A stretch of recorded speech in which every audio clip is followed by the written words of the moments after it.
radio Ijwi ry'Amerika ivuga i Washington DC mu Kirundi n'Ikinyarwanda. Muri kumwe na Fidel Niyongabo, ikaze kuri radio yanyu.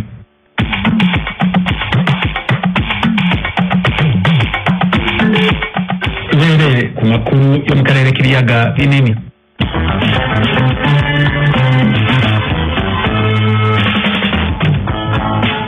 Umunyamideli Turahirwa Moses yashinze inzu y'imideli ya Motions iri mu zambika Perezida w'u Rwanda Paul Kagame yatawe mu mvuto n'urwego rw'igihugu rujejwe gutohoza ibyaha RIB. Asumta Kaboyi adufitiye ibindi kuri iyi nkuru.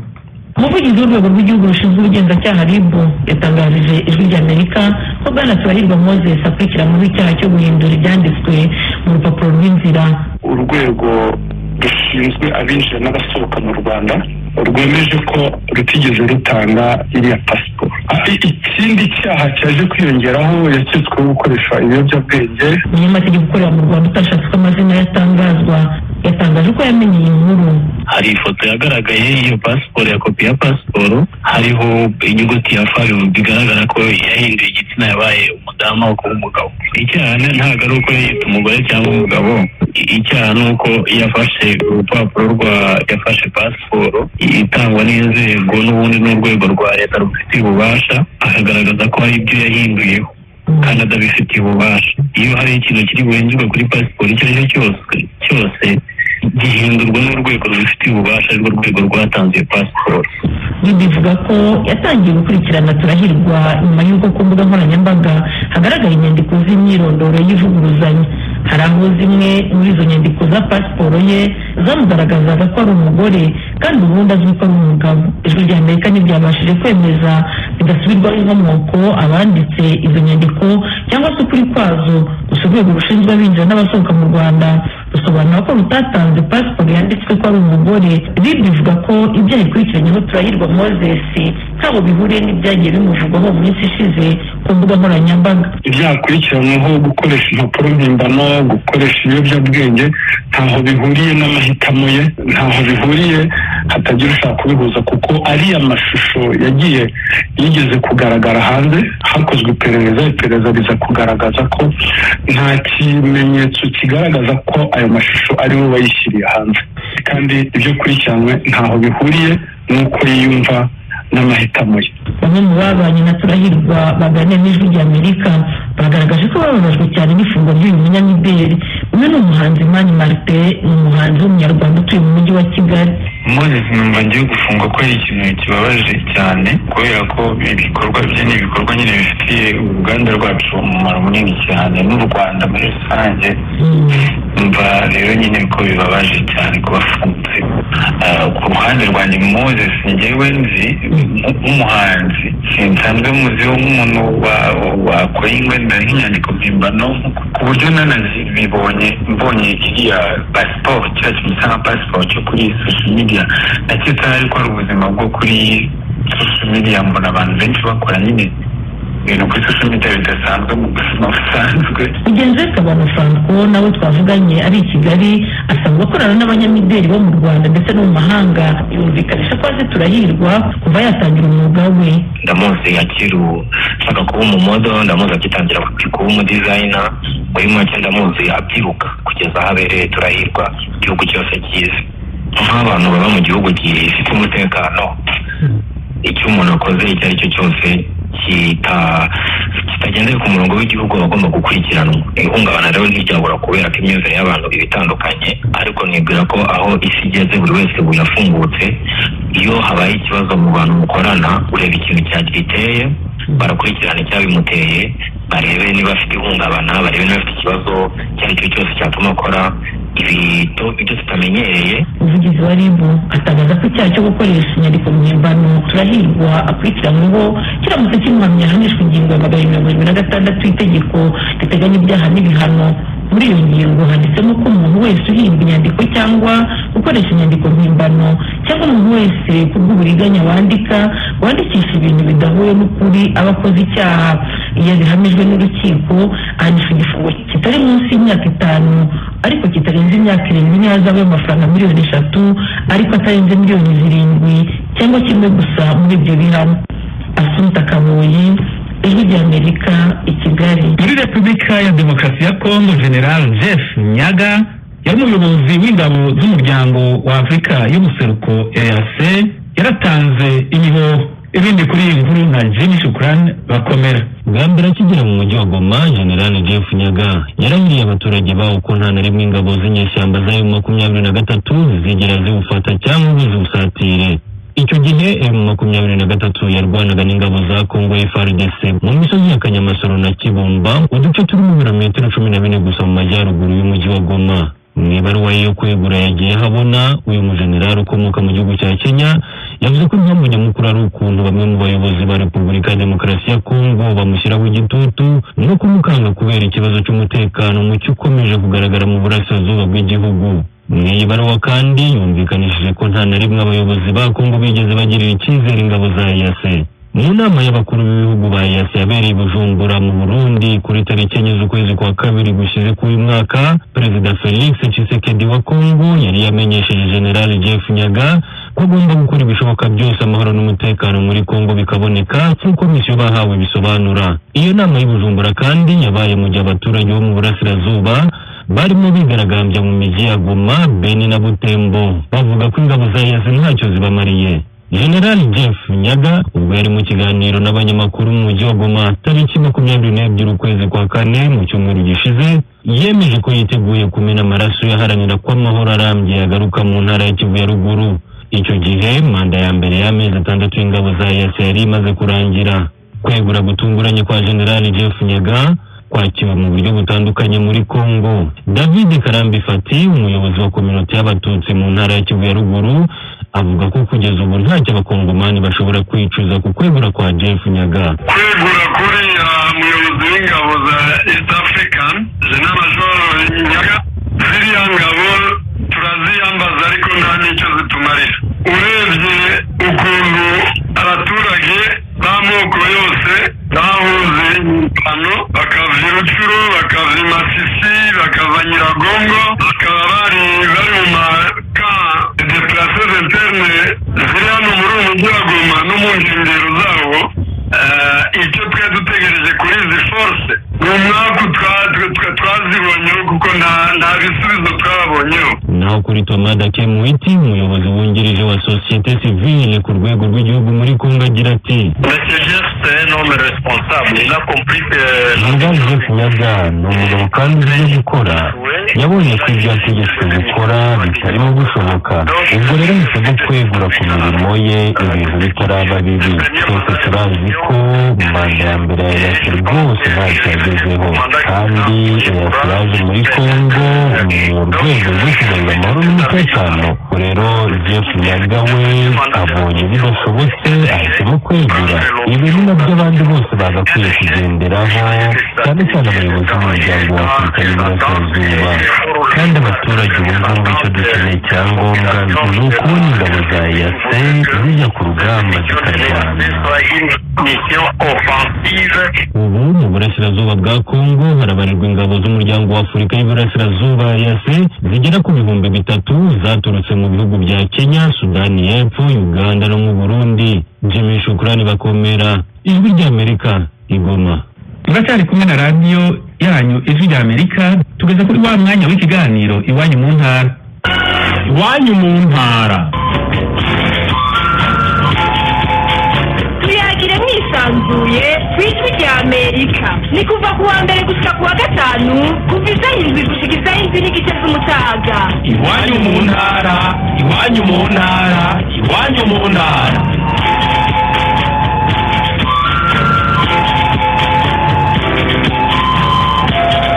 Mu Rwanda, nyuma y'icyumweru abantu baguweho n'ibirombe by'amabuye y'agaciro mu murenge wa Kinazi, inzego z'ubutegetsi n'iz'umutekano mu karere ka Huye ziravuga ko icyizere cyo kubabona ari bazima ari gike. Umunyamakuru w'ijwi ry'Amerika Eric Bagirubusa yagiyeyo.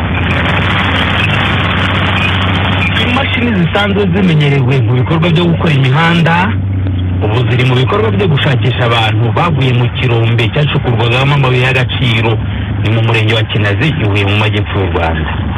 Bwana Andre Kanama, umuyobozi w'akarere ka Huye wungirije ushinzwe iterambere ry'ubukungu ubukungu yatubwiye ko bamaze iminsi 8 bashakisha aba bantu gusa icyizere cyarayoyotse.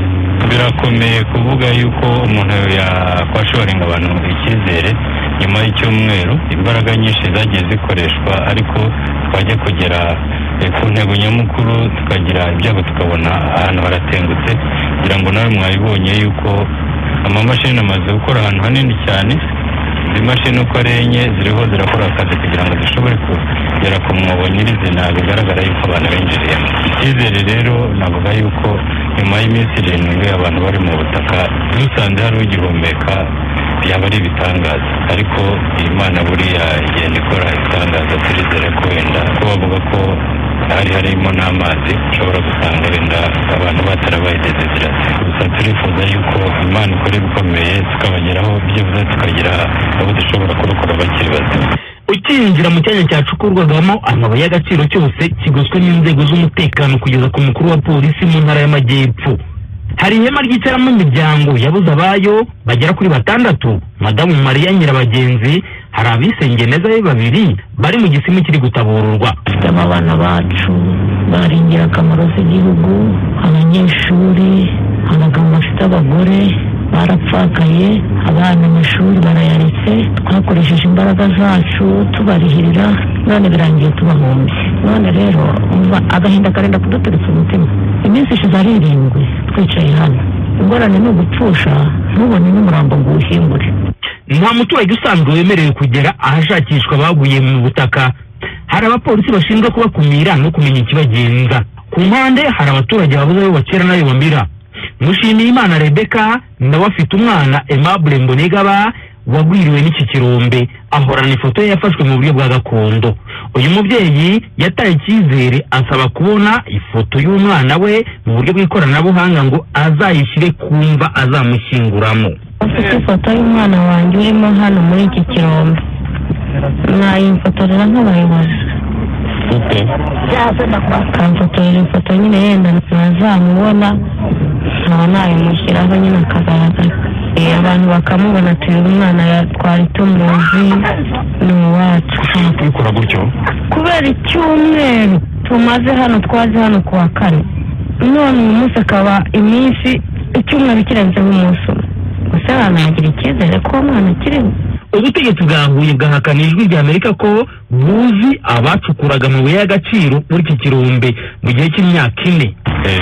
Ntabwo ubuyobozi bw'akarere ntabwo tuzi wahacukura. Hamaze igihe kingana iki bahacukura? Amakuru tumaze kubona nuko ari hagati y'imyaka 3 n'imyaka 4, ariko ubwo nyamukuru ubwo niyo mpamvu navuze ko inzego z'iperereza ziri mu kazi kazo, buriya tuzamenya neza nyirizina igihe byatangiriye, tumenye ngo ni imyaka ingana. Abaturage nabo ntibamuzi, ariko hari uko bamwumvaga mu buryo butandukanye. Nk'abaturage ntabwo twari tubazi, ariko nanone nk'abantu babuze ababo tukibaza ngo niba ikirombe kimaze imyaka 4 gicukurwa, ese umudugudu umunyesibo n'ubundi buyobozi bubakurikiye ikintu cyagiye kumara imyaka 4 kuki batakizi? Twumva ngo ni ukomeye gusa, niko twumva ni umuntu ukomeye gusa umusirikare ntacyo. Ubutegetsi bwahuye bugasaba uwahirahira kongera gucukura amabuye y'agaciro mu buryo bunyuranije n'amategeko. Ubundi abantu bacukura ku buryo bwemewe bisaba yuko haba hagiye ingamba zishobora gutuma umuntu atagira impanuka. Ukora rero ubwo bucukuzi mbere na mbere yitekereza kujya gushaka amafaranga, ahubwo natekereze ubuzima bw'abantu, atekereze ingaruka zishobora kuza nk'izi ngizi tuba duhura nazo, ku buryo abicikaho. Atari ibyo amategeko arahari azajya amuhana. Kugeza ubu hari abahoze bategeka umurenge wa Kinazi, yaba gitifu w'akagari, uw'umurenge, uwari ushinzwe ubutaka mu murenge n'umukuru w'umudugudu bamaze gufungwa nk'uko akarere ka Huye kabibwijwe rya Amerika. Gusa hari abatubwiye ko abafunzwe bagera mu 8. Inzego z'umutekano n'iza gisivile zirinze ko twatambagira ubuso bw'ahacukurwaga amabuye y'agaciro. Ikibazo gikomeye kuri rubanda bibaza ni uko mu myaka 4 mu Rwanda ahantu hacukurwa amabuye y'agaciro hataramenyekana uwayacukuraga. Huye ikavuga ko bizatangazwa n'urwego rw'ubucukuzi, mine na peteroli mu Rwanda n'urwego rw'ubugenzacyaha. umwe mu bacukura amabuye y'agaciro mu Rwanda utashatse kumvikana yabwiye Ijwi ry'Amerika mu ijwi rya ati urwo ni urucabana uwo ntiyayoberana ahubwo biterwa n'imbaraga afite yirinze kugira ikindi arenzaho natwe twirinda kumubaza kari murore bagira ubusa Ijwi ry'Amerika ihuye mu majyepfo y'u Rwanda. ishyirahamwe mpuzamahanga ryita ku burenganzira bwa kiremwamuntu Human Rights Watch burasaba ubutabera bw'u Burundi ko urubanza rwa Alain Guillaume Bunyoni rwaburanishwa mu bwisanzure kuri wa kane yagombaga kugezwa imbere y'umucamanza bwa mbere ariko yabajijwe n'abashinzwe iperereza. Inkuru irambuye Eloge Wirikaneza. ishyirahamwe mpuzamakungu riharanira agateka ka kiremwamuntu rifite New York muri Amerika Human Rights Watch rivuga ko rifite amakenga ko urubanza rw'uwahoze ari umushikiranganji wa mbere w'Uburundi rushobora kutaba umwidegemvyo w'abacamanza bigatuma arenganywa. Ibiganiro cyihariye Clementine Domontoye umushakashatsi w'iryo shyirahamwe ku mugabane wa Afurika yaje ujya Amerika ibiro vye Nairobi yateguye ikimutuma kugira izo mpungenge. Les circonstances opaques de l'arrestation de Guillaume sont assez caractéristiques de la manière dont les affaires politiques sont souvent traitées au Burundi. Ifatwa ry'igifunguro rya Guillaume Bunyoni ni igicapo c'ukuntu imanza za politiki ziburanishwa mu Burundi. Abategetsi bamaze iminsi myinshi batavuga hafungiwe kandi twaronse amakuru ko umugore wiwe n'abana babo bane bafungiwe mu rugo iminsi 5. Ku bwacu ubutungane ntibukwiye kuba igikoresho ca politike canke ukunyurana hagati y'abanyamugambwe ba CNDD-FDD. Ingingo yo kumukurikirana mu butungane bwirizwa kwisunga amatohoza yigenga kandi adahengamye. Kugira ivyo bishoboke Human Rights Watch ribona ko ubutungane bw'u Burundi bubwirizwa kwemera indorerezi mvamakungu zigenga. Pour un procès équitable, nous avons effectivement demandé la présence d'observateurs indépendants. Dusaba ko haje indorerezi zigenga kandi umushingantahe Bunyoni akubahirizwa hisunzwe amategeko y'ubutungane na cyane cyane mu guhabwa umushingwamanza no kubonana n'umuryango wiwe. Vyerekeye indorerezi byokorwa mu buryo bwinshi. Abategetsi bashobora gusaba abadiplomate kuhaba mu rubanza canke umwanditsi adasanzwe wa ONU ku Burundi wagateka kazina muntu co kimwe n'abaserukira igisata c'agateka kazina muntu muri Afrika. Jenerali Bunyoni yarongoye ubushikiranganji bw'umutekano hagati y'2011 n'2015 n'2020. N'ico kiringo ca kabiri urwego rw'ipolisi rwiketswe kuba rwarakoze amabi menshi ataragezwa imbere y'ubutungane. Clementine Domontoye nange kafise ku byo igipolisi cagirizwa kandi byotegerejwe kuja mu vyaha Alain Guillaume Bunyoni yagirizwa ko yakoze. Human Rights Watch a publié plusieurs rapports de 2015, 2016 et qui ont suivi. Human Rights Watch yasohoye amaraporo menshi mu 2015, 2016 n'imyaka yakurikiye. Twatohoje ku vyaha bikomeye bihohotera kiremwamuntu. Twariboneye ubwicanyi, inyuruzwa, ukuboreza igufa abantu, ukubafatira ubusa ari benshi. Twarabonye abagize inzego z'umutekano bakubitisha abantu amabuye, amatafari, ubugi bw'inkoho canke ivyuma. Abenshi barurwaruka rwagizwa kuba mu mirwi irwanya leta. Ubwo iryo shyirahamwe risabira Jenerali Bunyoni kuronswa ubutungane ni nako risaba ko bahuye n'amabi y'igipolisi batunganirizwa. Pas clair si les charges contre M. Bunyoni prendre en compte la période qu'il a passée en tant que ministre de la Sécurité publique. Kugeza ubu ntibizwi niba ibyo Bunyoni yagirizwa hazojamwo ivy'igihe yamushikiranganji w'umutekano. Muri Human Rights Watch dusaba ko habaho amatohoza yuzuye ku mabi yakozwe igihe Bunyoni yari mu mabanga kugira umuntu wese yoba yarakoze amabi ico gihe ashengezwe. Coba kibaye ikimenyetso ko abategetsi bashaka kurangiza ubudahana ku vyaha vyabaye mu njyana z'2015 n'imyaka yakurikiyeho. Suite à la crise de 2015.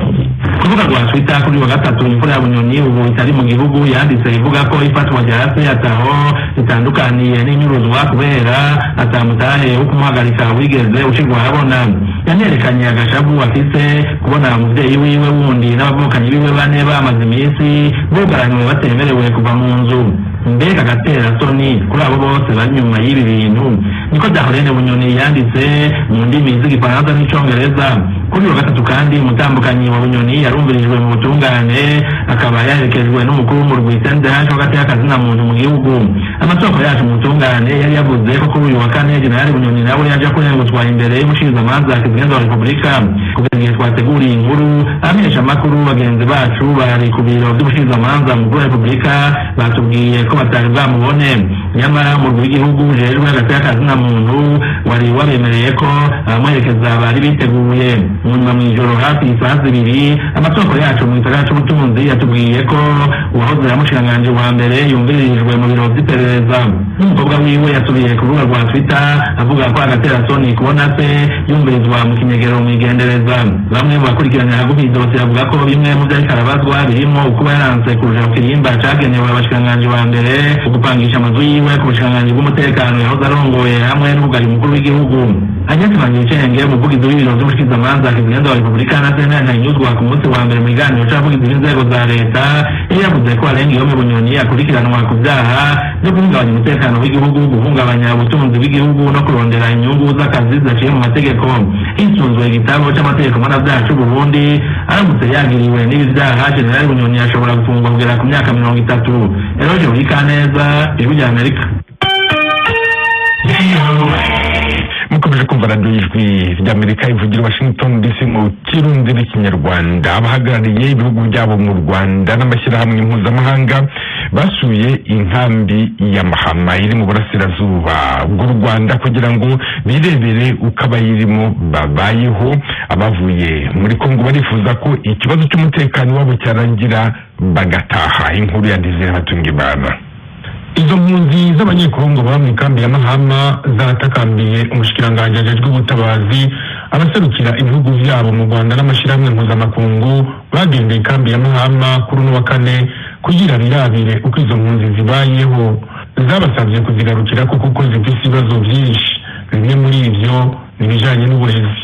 Vyashikirijwe na Mutijima William aserukira impunzi zamuka muri Kongo.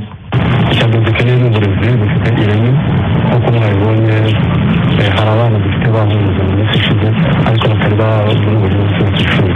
Icya kabiri ni ubuvuzi. Ndatekereza ikindi cya nyuma ari uburyo bwo kongera izuba muri rusange. Kuri izo mpungenge umushikiranganji Kayisire Marie Solange yamenyesheje ko bohumura kuko ikibazo bakizi. Nuko abana baje vuba ntabwo twashoboraga guhita tubashyira mu mashuri kuko ikibazo cya mbere ni uko muri DRC biga mu Gifaransa, bisaba yuko bategura kugira ngo bazatangirane n'abandi umwaka w'amashuri utangiye. Turakomeza tubikore, abarinkamira baratangiye ariko n'abarinkamira bagomba gutangira bakiga ururimi buhoro ariko bakanintegra kugira ngo nibajya mu mashuri yabo bazabashe gukurikirana n'abandi. Hampande y'ibyo bibazo bijanye n'ukuntu izo mpunzi zibayeho mu buzima bwabo bwa misi yose, zisaba kandi amakungu kuzivugira no kuzifasha kugira zishobore gutaha mu gihugu cyazo zikareka kuguma zitwa abanyarwanda kubera inyungu za bamwe bamwe.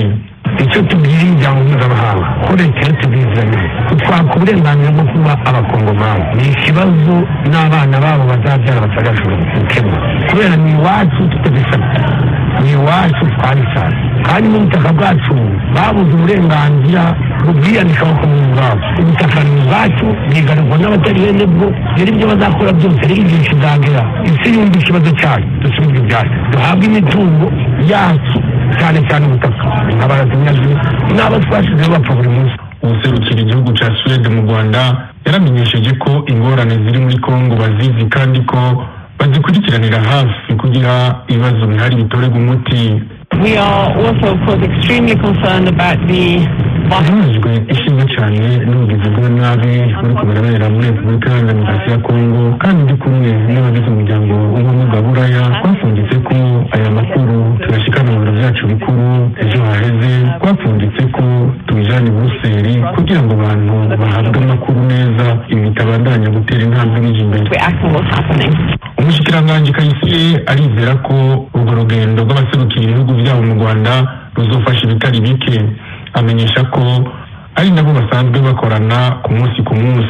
iyo abantu bumvise ibintu neza bakamenya ibibazo bihari bakora ku bisubizo. Icyo gisubizo twifuza ni uko impunzi ziba mu gihugu zikomeza gufatwa neza, tukabaha ibyangombwa bikwiriye ikiremwamuntu.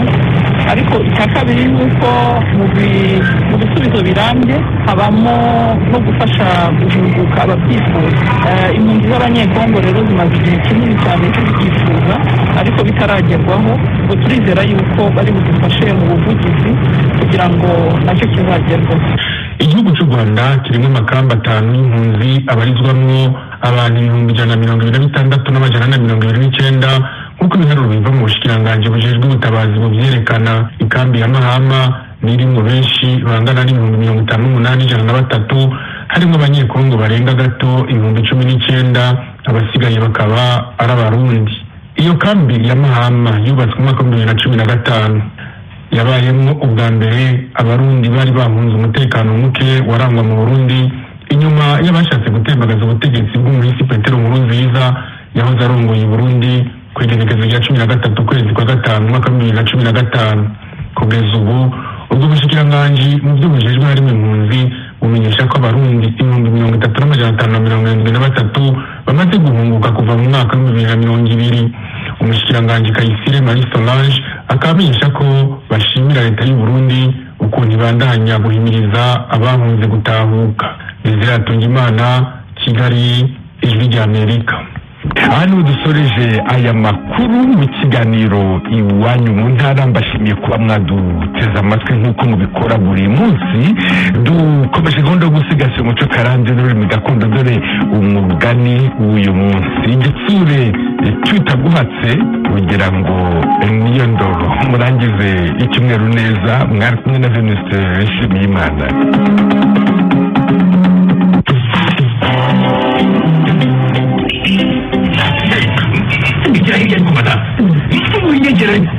Abanyabugenge